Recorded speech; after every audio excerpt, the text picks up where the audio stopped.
সেই ঘটনাটোৰ বিষয়ে কি ক'ব বিচাৰিব? ধিঙৰ যি তিনিজন বুলি শুনি আছোঁ, যি তিনিজন ধৰ্ষণকাৰী, তেওঁলোকক ইমিডিয়েটলি গ্ৰেপ্তাৰ কৰি দৃষ্টান্তমূলক শাস্তি দিব লাগে। দৃষ্টান্তমূলক শাস্তি মানে হ'ল তেওঁলোকক হয় ফাঁচি দিয়াৰ ব্যৱস্থা কৰিব লাগে, নহ'লে তেওঁলোকক যাৱজ্জীৱন কাৰাদণ্ড। যাৱজ্জীৱন কাৰাদণ্ড মানে 14 বছৰ কাৰাদণ্ড নহয়, মৃত্যু নোহোৱা পৰ্যন্ত জেইলতে মৰা অৱস্থা। মৃত্যু নোহোৱা পৰ্যন্ত জেইলতে থাকিবলৈ যাৱজ্জীৱন কাৰাদণ্ড দিয়াৰ ব্যৱস্থা গ্ৰহণ কৰিব লাগে।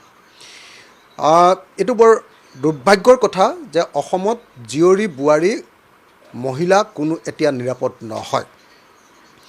চৰকাৰে জাতি মাতি ভেটিৰ কথা কৈছিলে, কিন্তু ক'তো নিৰাপদ নহয়। আজি ধিঙত ঘটিলে আৰু লখিমপুৰতো ঘটিলে।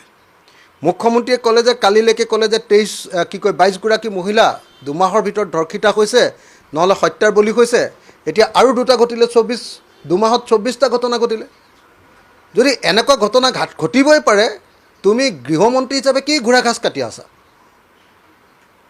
পুলিচে কি ঘোঁৰা ঘাচ কাটি আছে? যদি ইমান আইন শৃংখলা যদি আপোনাৰ অৱনতি ঘটিব পাৰে, গৃহ বিভাগ ব্যৰ্থ হৈছেনে নাই? তোমালোকে যে কৈ থাকা জাতি মাতি ভেটি ৰক্ষা কৰিবলৈ আহিছা, আৰে অসমৰ খিলঞ্জীয়া মহিলাকেইগৰাকীকে তোমালোকে নিৰাপত্তা দিব পৰা নাই। তোমালোকৰ দিনত 2 মাহৰ ভিতৰত 24গৰাকী মহিলা ধৰ্ষিতা বা হত্যাৰ বলি হ'বলগীয়া হয়। এনেকুৱা পৰিস্থিতি দেশৰ অন্য কোনোবা ৰাজ্যত আছে নেকি?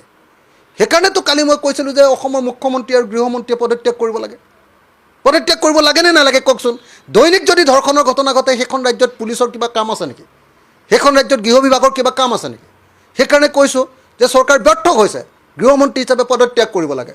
আৰু ধৰ্ষণকাৰীবিলাকক এনেকুৱা ধৰণে শাস্তি দিব লাগে, দৃষ্টান্তমূলক শাস্তি।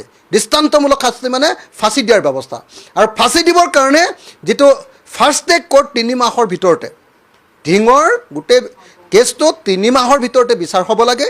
আৰু 3 মাহৰ ভিতৰত ফাৰ্ষ্ট ট্ৰেক আদালতত বিচাৰ কৰি যাৱজ্জীৱন কাৰাদণ্ড, মৃত্যু নোহোৱা পৰ্যন্ত জেইলতে থাকিব লাগিব, নহ'লে ফাঁচি দিয়াৰ ব্যৱস্থা গ্ৰহণ কৰিবৰ কাৰণে আমি চৰকাৰক দাবী উত্থাপন কৰোঁ। নাৰী সবলীকৰণৰ কথা কয়, কিন্তু নাৰী সবলীকৰণ হৈছেনে প্ৰকৃততে?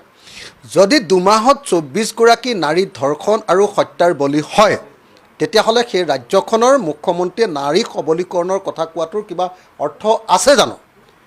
য'ত নাৰীক নিৰাপত্তা দিব নোৱাৰে, সেই ৰাজ্যখনত মুখ্যমন্ত্ৰী আৰু গৃহমন্ত্ৰী থকাৰ অৰ্থ ক'ত? য'ত নাৰীক নিৰাপত্তা দিব নোৱাৰে, তাত পুলিচৰ ইমান দপদপনি কিয়?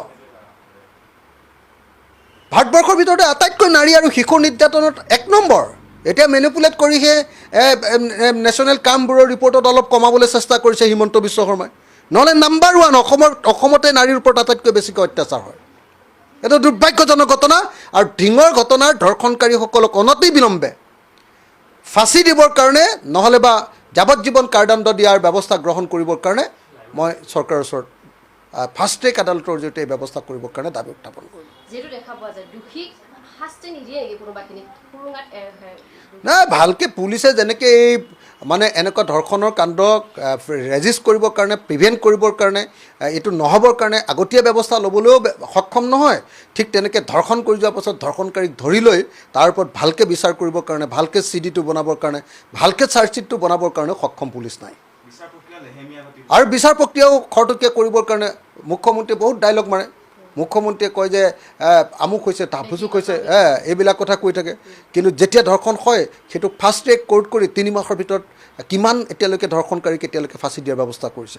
2টা-3টা ধৰ্ষণকাৰীক ফাঁচি দি দিয়কচোন, তাৰপিছত চাওক আপুনি কেনেকুৱা অৱস্থা হৈ যাব। নকৰে, লেদেম কামটো আগ নবঢ়ায়, ভাল CD নিদিয়ে, ভাল আপোনাৰ চাৰ্জশ্বিট নিদিয়ে, ভালকৈ বিচাৰটোৰ কাৰণে এভিডেঞ্চ সংগ্ৰহ নকৰে, ভালকৈ পানী নহৰকা কাৰবাৰে গোটেই কাৰবাৰটো আগবঢ়াই লৈ নাযায়। পানী নহৰকা কাৰবাৰে ধৰ্ষণকাৰীসকলক যাতে ফাঁচি দিয়াৰ ব্যৱস্থা কৰিব পাৰে, তেনেকুৱা ধৰণৰ বিচাৰ প্ৰক্ৰিয়া চৰকাৰৰ পিনৰ পৰা চলাবৰ কাৰণে মই আহ্বান জনাইছোঁ।